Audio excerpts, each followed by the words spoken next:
I stood there in our small San Francisco apartment, the familiar hum of the city buzzing outside the window, my hands still damp from washing the dinner dishes. My name's Lucas Carter, and for years, I'd taken pride in my job as head custodian at one of the fanciest office buildings downtown. It wasn't glamorous, mopping floors, scrubbing toilets, making sure every corner sparkled for the suits who worked there, but it was honest. It kept the lights on, put food on the table, and gave me a quiet kind of dignity I'd always held on to. Camilla, my wife, had never seemed to mind. Or so I thought. That night, though, everything changed.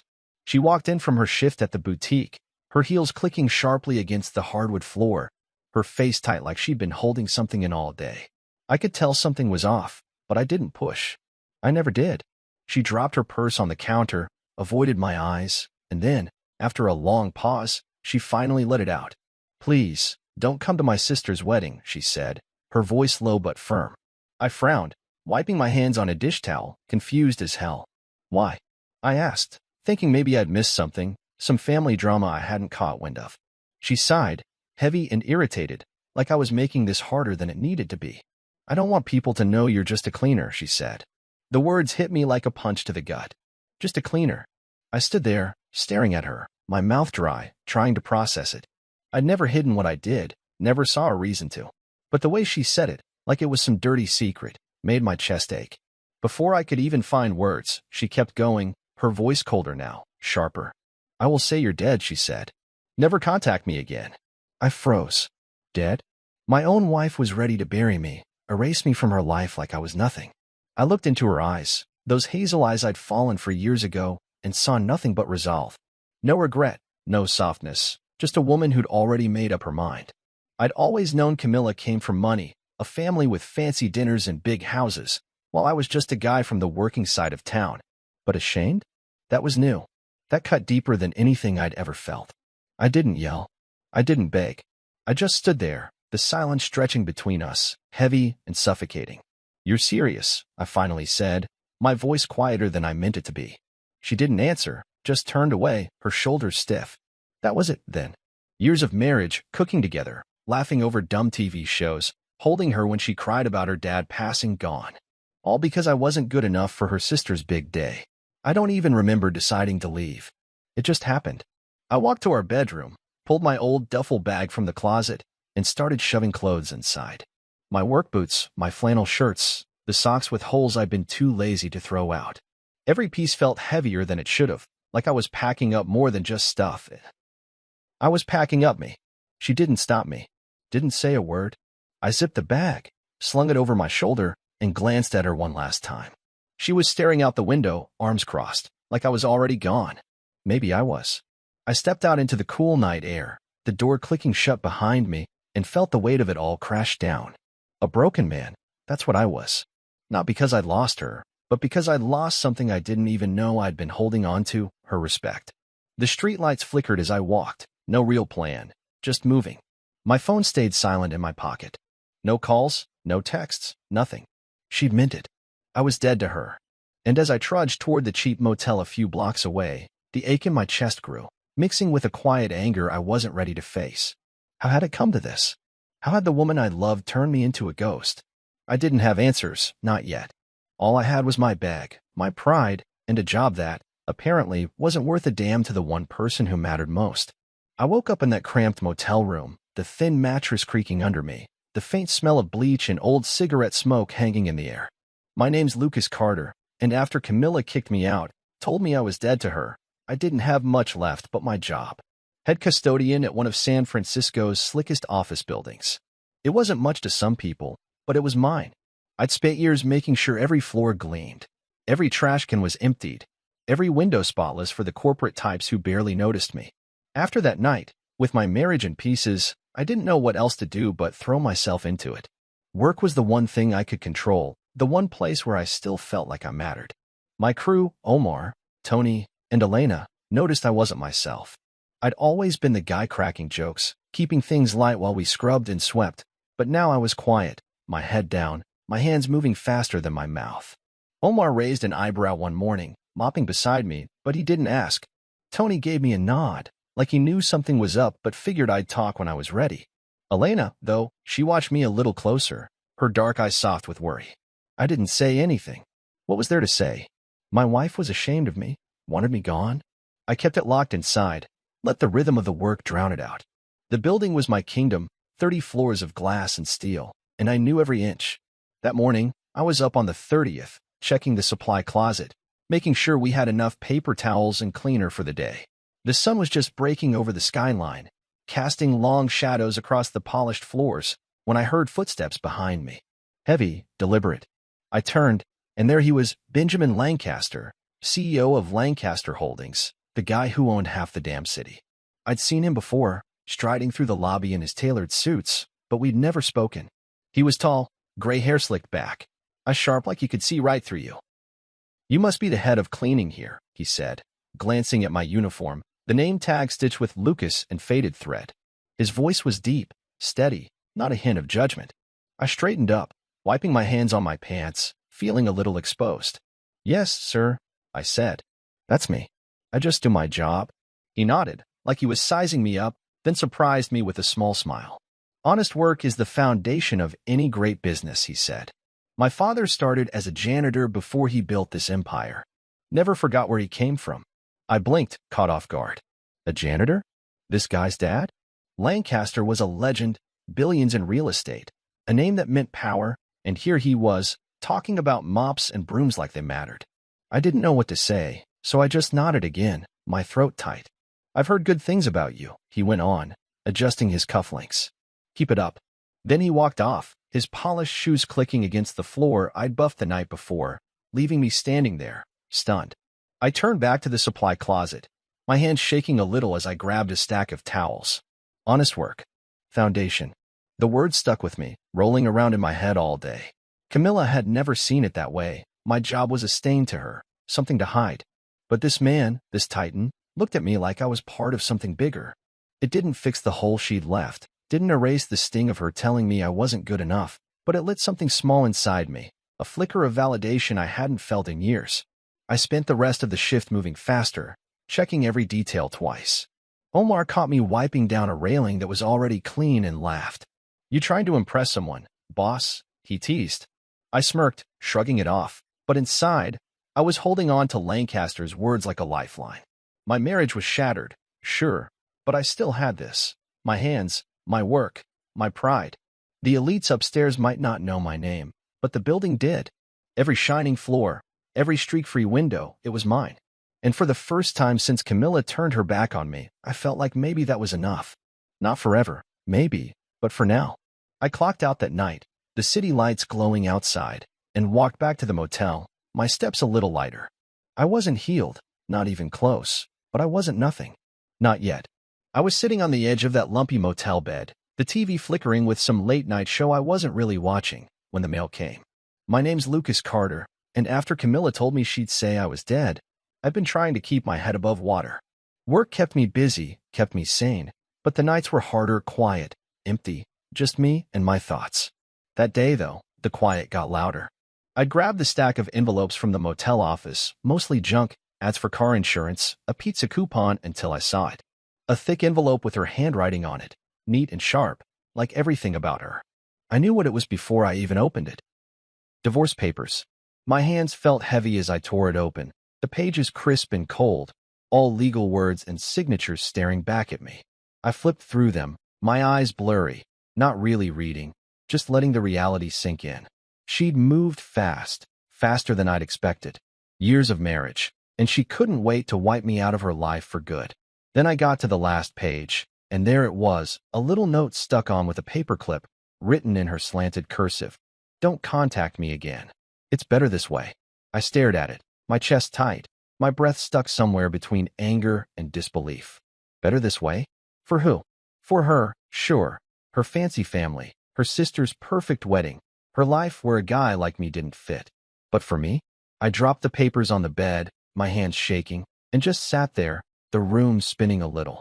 I'd spent years with her, working overtime so she could buy those dresses she loved, cooking her favorite pasta when she had a bad day, listening to her talk about her big plans. I thought we were a team. I thought she saw me. But no, she'd been looking past me the whole time, waiting for a chance to trade up, to scrub me off like dirt on her shoe. I grabbed the pen from the nightstand, the cheap kind with the motel logo on it, and signed the papers right there, my name scrawled big and messy across the line. No hesitation. What was the point? She didn't want me, and I wasn't about to beg. I shoved the pages back into the envelope, sealed it, and tossed it on the dresser like it was nothing, but my heart was pounding. I stood up, paced the tiny room, the carpet worn under my boots. Outside, the city hummed, cars honking, lights flashing, but in here, it was just me and this final betrayal. I'd known she was ashamed of me, known it since that night she told me to stay away from the wedding, but this was her driving the knife in and twisting it. I thought about calling her, just to hear her voice, just to ask why. Why I wasn't enough. Why she'd rather kill me off in her story than stand by me. But her note stopped me cold. Don't contact me. She'd made it clear. I was nothing to her now, a ghost she'd already buried. I sank back onto the bed, my head in my hands, trying to breathe through the ache. I wasn't crying, didn't have it in me, but I felt hollow, like she'd scooped out everything I'd built my life around and left me empty. The TV droned on, some guy selling knives, and I almost laughed at how stupid it all was. Here I was, a broken man, signing away my marriage while the world kept spinning like nothing happened. I thought about my job, the one thing she hated, the one thing I still had. Mopping floors, wiping down desks. It wasn't much, but it was real. More real than whatever she'd turned us into. I stood up again, grabbed my jacket, and headed out into the night. I didn't know where I was going. Just needed to move, to feel the cold air on my face, to shake off the weight of her words. The streets were busy, people laughing, living, and I walked through it all, invisible. I passed a bar, thought about going in, drowning it all in a beer or two, but I kept going. I didn't need that. I needed to feel this, to let it burn, to figure out who I was without her. By the time I got back to the motel, the sky was dark, the stars hidden by city lights. I dropped onto the bed again, the signed papers still sitting there, mocking me. I'd mail them tomorrow. Let her have her clean break. But as I closed my eyes, I knew one thing for sure, this wasn't the end of me. She could write me off, but I wasn't done yet. I was wiping down a long oak table in the conference hall, the smell of lemon polish sharp in the air, when I heard it. My name's Lucas Carter, and after signing those divorce papers, I've been trying to keep my head down, focus on my work, and let the days blur together. Being head custodian at that big San Francisco office building gave me something to hold on to, floors to clean, schedules to manage, a routine that didn't ask questions. But the world has a way of sneaking up on you. The Lancaster family, big shots who owned the building and half the city, was buzzing about a wedding. Grayson Lancaster, the CEO's son, was marrying Melanie, Camilla's sister. I'd known it was coming, tried to ignore it, but working where I did made it impossible to escape. Every day, I'd catch snippets, caterers rushing through the lobby, florists hauling bouquets, chatter about the event of the year. I didn't want to care. Didn't want to think about Camilla or her family or the life I'd been cut out of. But that morning, up on the 30th floor, it hit me anyway. I was alone in the conference hall, the glass walls showing off the foggy skyline, when voices drifted in from the hallway. Deep, familiar, Benjamin Lancaster, the CEO himself, talking to Grayson. I didn't mean to listen, just kept wiping the table, my rag moving in slow circles, but their words stopped me cold. I heard Melanie's sister lost her husband years ago, Benjamin said, his tone thoughtful, like he was piecing together a story. Tragic thing. I froze, my hand gripping the rag so tight my knuckles went white. Lost her husband? That was me they were talking about, or the me Camilla had invented. Grayson's voice came next, calm and sure. Yeah, Melanie told me her sister's husband died in a car accident 10 years ago. My stomach dropped. 10 years ago? I'd been with Camilla then, married, alive, working my ass off to keep us going.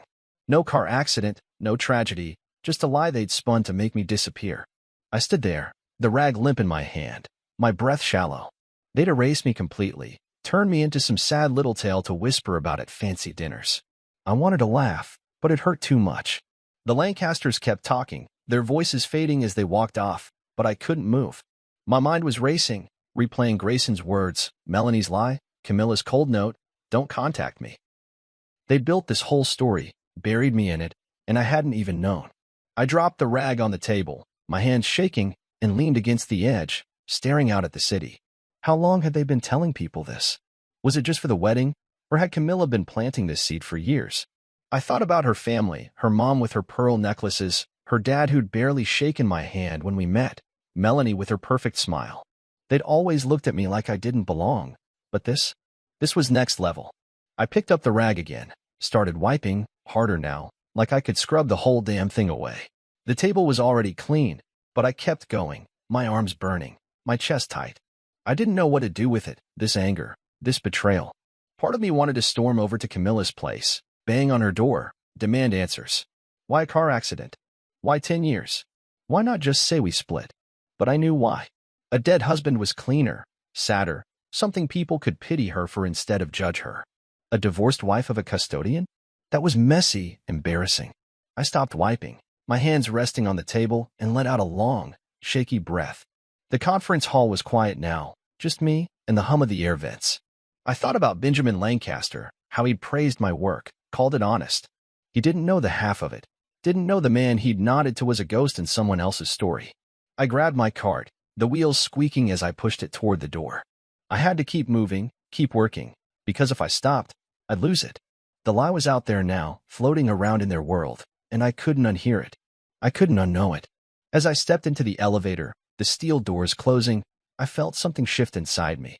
Secrets were unraveling, sure, but they weren't mine, they were hers. And maybe, just maybe, that meant I wasn't the one who had to carry them. I punched the button for the lobby, my jaw tight, and decided right then, I'd let her live her lie.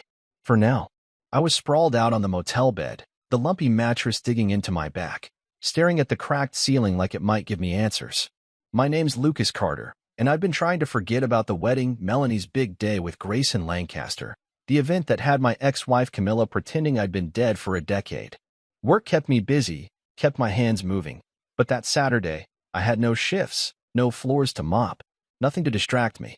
I'd planned to stay in, keep the TV on low, maybe order a pizza and let the day pass. I didn't want to be anywhere near that wedding, didn't want to think about Camilla in some fancy dress, smiling like she hadn't shattered me. The motel room was quiet, just the buzz of the mini-fridge and the distant hum of traffic outside. I'd almost convinced myself I could handle it, stay out of it, let them have their lies, when my phone started ringing. I glanced at the screen, and my stomach twisted. Camilla. Her name lit up, bold and unwanted, and I let it ring out, watching it go to voicemail. I didn't want to hear her voice, didn't want her excuses. But then it rang again, Melanie this time. I frowned, sat up a little, but didn't pick up. What the hell did she want? Then Camilla's mom called, her number flashing like a warning. I tossed the phone on the bed, my pulse picking up. Something was wrong.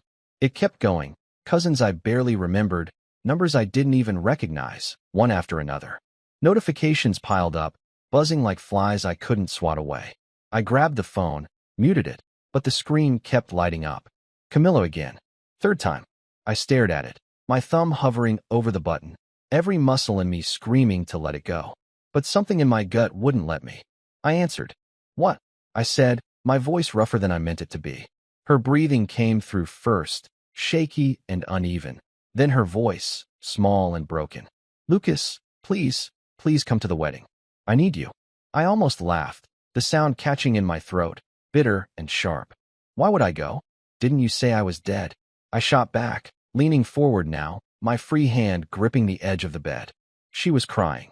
I could hear it, the soft sobs she used to save for when she wanted me to fix something. I was wrong, she said, her words tumbling out fast. Please just come. Everything is falling apart.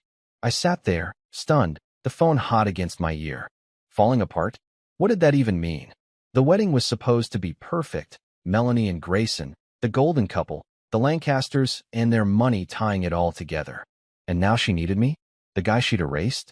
I didn't say anything for a second, just listened to her breathe, the panic in every hitch. What's going on, Camilla? I finally asked, keeping my tone flat, not giving her an inch. I can't. Please, just come, she begged, her voice cracking. It's at the Fairmont. I'll explain when you get here. The line went dead before I could argue, leaving me with nothing but static and a choice I didn't want to make. I dropped the phone, ran a hand through my hair, and cursed under my breath. I didn't owe her anything, not a damn thing. She'd signed me out of her life, mailed me those papers, told her whole world I was gone.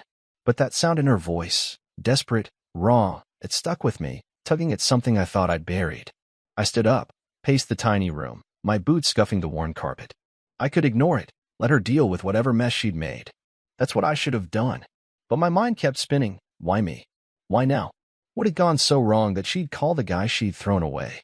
I stopped by the window, the blinds half open, the gray San Francisco day stretching out beyond the glass. I didn't want to go. Every part of me screamed to stay put, to let her drown in her own lies. But curiosity, or maybe something dumber, like the ghost of who we used to be, won out. I grabbed my jacket, the old denim one she'd always hated, and headed for the door. The Fairmont wasn't far, a cab ride I could barely afford, but I'd go. Not for her, I told myself, but for me, to see what kind of chaos could shake her enough to call me back from the dead. I stepped outside, the air cool and damp, and flagged a taxi, my gut churning the whole way there. Whatever was waiting, I'd face it. But I wasn't fixing anything, not this time. I sat in the back of that cab, the leather seats creaking under me, the city flashing by in a blur of gray and glass. My name's Lucas Carter, and I was on my way to the Fairmont Hotel, dragged there by Camilla's desperate voice echoing in my head, "Please come. I need you." I didn't want to go, didn't want to step back into her world after she'd kicked me out of it. But here I was, my hands clenched in my lap, my old denim jacket feeling out of place even in my mind. The driver didn't talk, just hummed along to some scratchy radio song, and I was glad for the quiet. I kept asking myself why I'd said yes, why I was doing this, but I didn't have a good answer. Maybe I just needed to see it, whatever mess she'd made, with my own eyes. The Fairmont loomed up ahead, all fancy stone and glowing lights, the kind of place I'd never belonged. I paid the driver with crumpled bills, stepped out, and felt the weight of it hit me. People in suits and dresses flowed through the doors, laughter and music spilling out, the wedding in full swing, or at least it had been. The second I walked inside, I knew something was off. Heads turned, eyes locked on me, whispers rippling through the crowd like I was some ghost crashing the party. I stuffed my hands in my pockets, kept my head up, and then I saw her, Camilla, rushing toward me across the marble lobby, her heels clicking fast. She looked like a wreck, her fancy dress wrinkled, mascara streaking her face, tears turning her into someone I barely recognized. "Lucas," she gasped, grabbing my arm, her fingers digging in. "Thank God you're here." I pulled back a little, frowning. "What's going on?" I asked, my voice steady even though my gut was twisting. She looked around, nervous, like she didn't want anyone to hear, then leaned in close.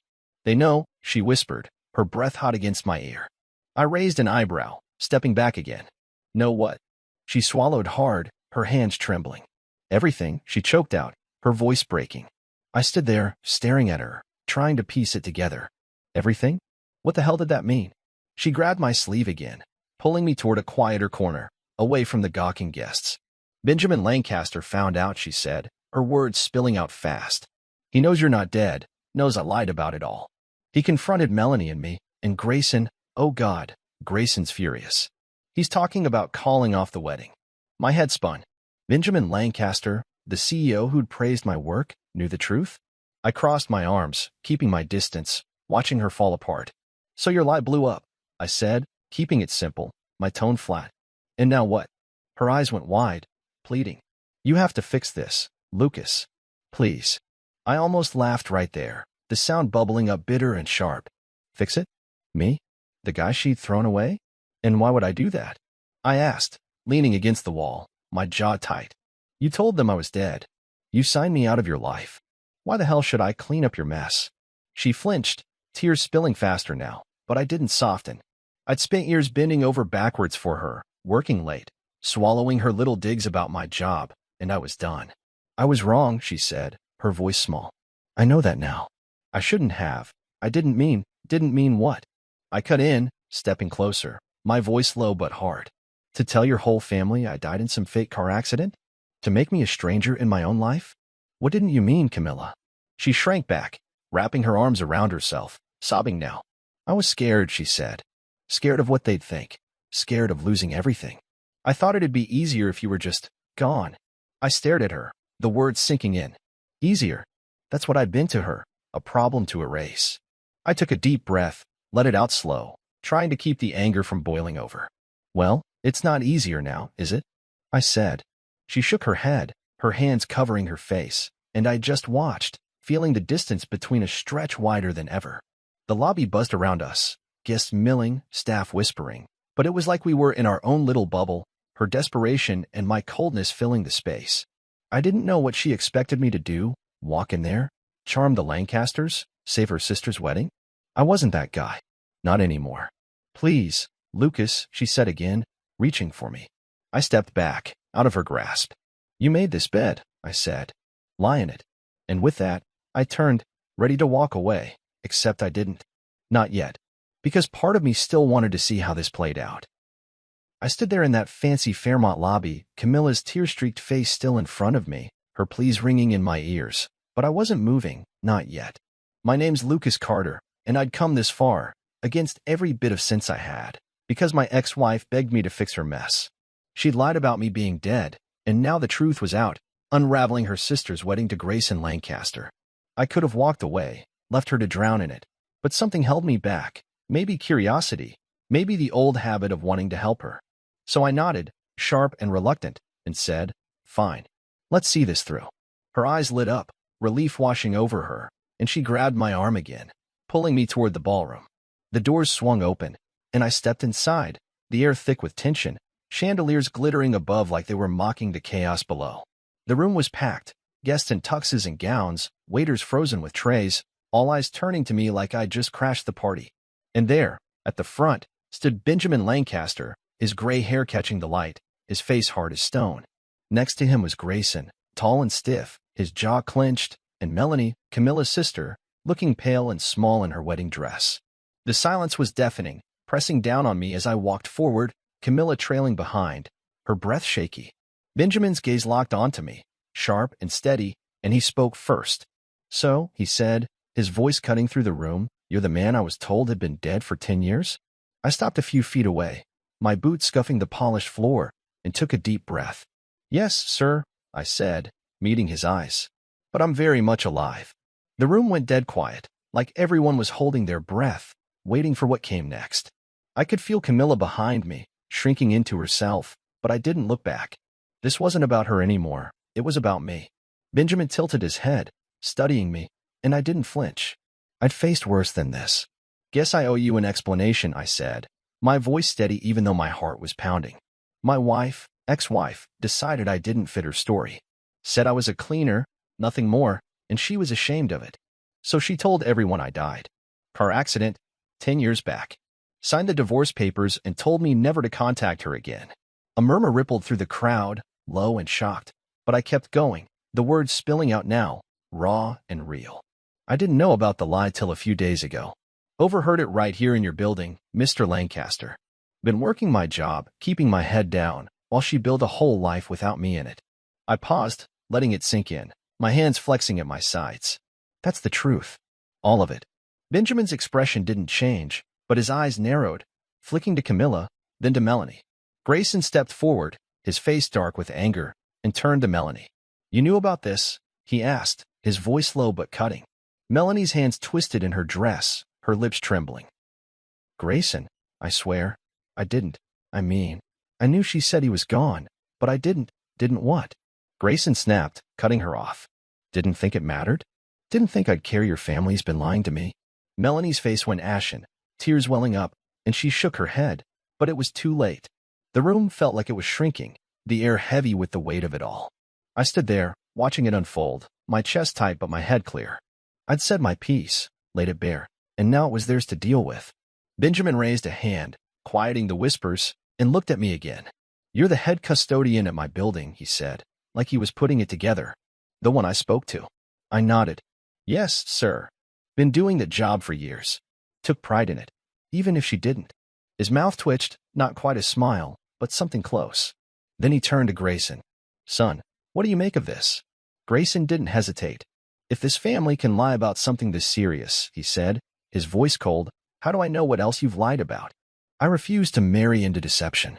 Melanie gasped, a sob breaking free, and Camilla grabbed my arm again, whispering, Lucas, do something. But I shook her off, stepping back. I've done enough, I said, loud enough for her to hear, for them all to hear. This isn't my fight. Grayson looked at Melanie one last time, then turned away, walking toward the doors, his shoulders stiff. The crowd parted, stunned, and I watched him go, knowing it was over. The wedding was dead, just like I'd been to them, only this time, it was real. I stood in that glittering ballroom, the chandeliers casting light across the stunned faces, the air thick with the fallout of the truth I just dropped. My name's Lucas Carter, and I'd come to the Fairmont at Camilla's begging, laid out her lies for the Lancasters to see, and now the wedding, Melanie and Grayson's big day, was crumbling. Grayson had walked out, his words still hanging heavy. I refused to marry into deception. Melanie was sobbing, her white dress crumpled as she sank into a chair, her hands covering her face. Camilla was next to me, her breath ragged, her eyes darting around like she could still fix this. I didn't move, didn't say a word, just watched it all unravel, my arms crossed, my boots planted firm on the polished floor.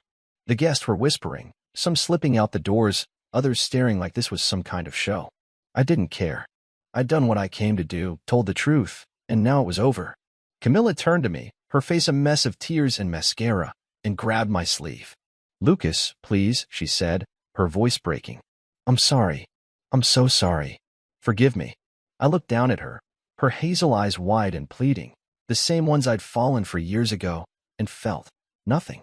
No anger, no pity, just a cold, empty space where she used to be. "You don't get it, do you?" I said, pulling my arm free. "This isn't about forgiveness. You made your choice. Live with it." She flinched, stepping back, her hands trembling. "I didn't mean for this to happen," she whispered. I wanted them to see me differently. You didn't think I'd matter." I finished for her, my voice low but steady. "You thought you could erase me, and nobody'd notice. Well, they noticed now." She opened her mouth, then closed it, tears spilling again, but I was done listening.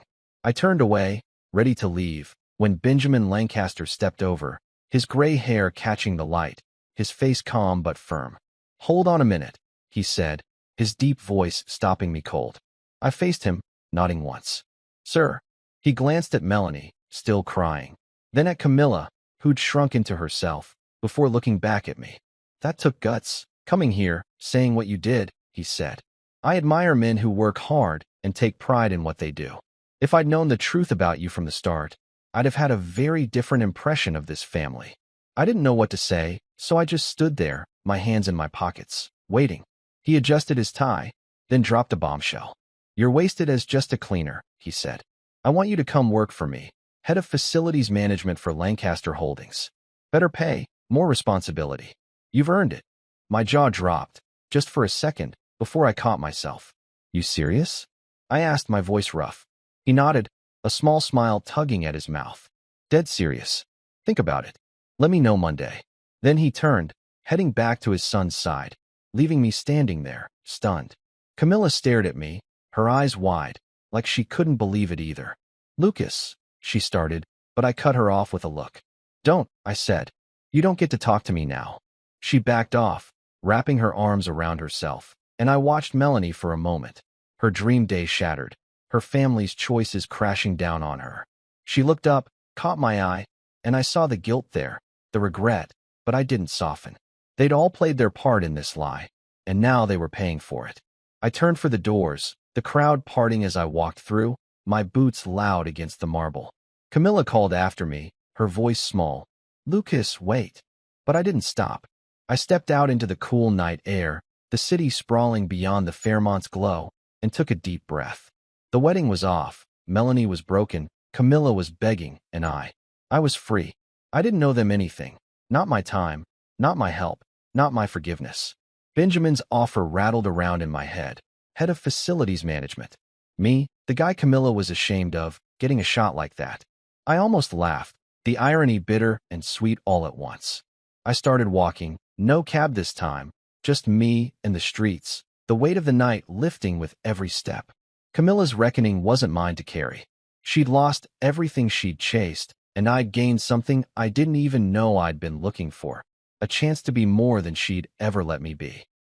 The skyline glittered ahead, and for the first time in weeks, I felt the ground solid under me. I sat at my new desk, the wood smooth under my hands, the faint hum of the office building alive around me. My name's Lucas Carter, and months had passed since that night at the Fairmont. Since Camilla's lies blew up, the wedding fell apart, and Benjamin Lancaster offered me a new job, head of facilities management for Lancaster Holdings. I'd said yes, moved out of that dingy motel and into a small apartment with a view of the bay. It wasn't fancy, but it was mine, clean, quiet, a fresh start. The job was good, better pay, a team under me, respect I hadn't known I'd been missing. I wasn't just mopping floors anymore. I was running things, making sure the whole operation ticked like a clock. Omar, Tony, and Elena still worked with me, grinning when they saw me in a collared shirt instead of my old uniform, teasing me about being the boss now. I'd rebuilt my life, piece by piece, and it felt solid, real, like something I could stand on. That day, though, the past came knocking. I was finishing up some paperwork, schedules, supply orders, when the buzzer on my apartment door went off. I wasn't expecting anyone, so I frowned, set the pen down, and walked over to the intercom. "Yeah," I said, leaning in. A pause, then her voice, soft and shaky. "Lucas, it's me.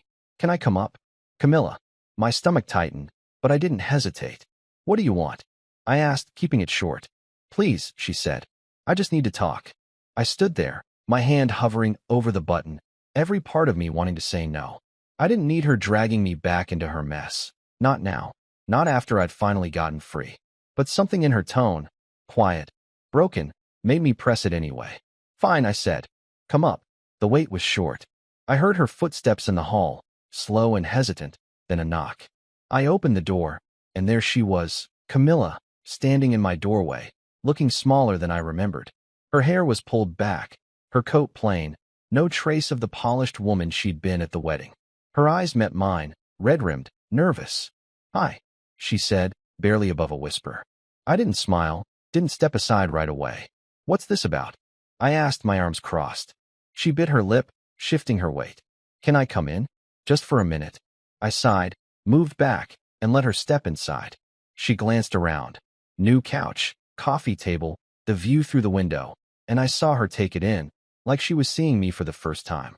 I shut the door, leaned against it, waiting. "I regret everything," she said finally, turning to me, her hands clasped tight. "I was wrong to be ashamed of you. I see that now. I've missed you, Lucas." I stared at her, the words hanging there, and felt nothing stir. No warmth, no ache, just a flat calm. She kept going, her voice trembling. "After the wedding, after it all fell apart, Melanie wouldn't talk to me for weeks. Mom blamed me. I lost my job at the boutique. I've been trying to figure out who I am without all that, and I keep coming back to you. To us." I let her talk, let her spill it all, my face still. When she stopped, looking at me like I might throw her a lifeline, I took a slow breath. "You done?" I said. She nodded, hopeful, and I stepped closer, keeping my voice even. "You weren't ashamed of me, Camilla. You were ashamed of yourself. You couldn't stand that I didn't fit your picture, your family, your big plans. You didn't miss me. You missed the idea of me fixing things for you, like I always did." Her face crumpled, tears welling up, but I didn't stop. "I'm not that guy anymore. I've got a life now when you don't get to walk back into because you're lonely or sorry. You made your call. I've made mine." She shook her head, reaching out, but I stepped back, my hand on the doorknob. "Lucas, please," she whispered. "I love you." I opened the door, the cool air from the hall rushing in. "You don't," I said. "You never did, not the real me." She stood there, frozen, tears streaming now, and I nodded toward the hall. "Go." She hesitated, then walked out, her shoulders slumped, her steps slow. I shut the door behind her, the click loud in the quiet, and leaned against it, my chest tight but steady. I waited for the regret to hit, the doubt, but it didn't. I walked to the window, looked out at the water shimmering under the city lights, and felt the weight lift. She was gone for good this time, and I was still here, standing taller than I ever had with her. I leaned back in the chair on my balcony, the cool San Francisco breeze brushing my face, a mug of coffee warming my hands. My name's Lucas Carter, and I'd come a long way from that broken man who'd walked out of Camilla's life, or who she'd pushed out, depending on how you look at it. It was early, the sun just creeping up over the skyline, painting the bay in shades of gold and pink. My new apartment wasn't big, but this spot, the balcony, was my favorite. It was quiet up here, just me and the city stretching out below, a view I'd earned. I took a sip of coffee, the bitterness grounding me, and let my mind wander over everything that had happened. Months ago, I'd been sleeping on a motel bed, signing divorce papers, reeling from Camilla telling the world I was dead. Now, I was head of facilities management for Lancaster Holdings, running a team, making decent money, living in a place I could call my own. I'd lost my wife, lost her long before she ever admitted it, but I'd found something better, myself. The job kept me busy, and I liked that. I'd walk the floors of that big office building every day, checking on my crew, making sure everything ran smooth. Omar would grin at me, wiping down a desk, saying, "Look at you, boss man, too good for a mop now." I'd laugh, shake my head, and keep moving. Tony and Elena were the same, teasing me about my new clipboard, my office with a window, but they respected me, and that felt good. Benjamin Lancaster had kept his word, given me a shot, and I'd taken it. I wasn't just a cleaner anymore. I was building something, proving I was more than Camilla ever saw. I set the mug down on the little table beside me, the steam curling up into the morning air, and stretched my legs out. The city was waking up, cars honking faint in the distance, seagulls crying over the water, and I felt awake too, really awake, for the first time in years. Losing Camilla had gutted me, no question. That night she told me not to come to the wedding, told me I was dead to her. It broke something inside. But sitting here now, I could see it for what it was, a crack that let the light in. She'd taken my pride, my trust, but she couldn't take what I'd built back.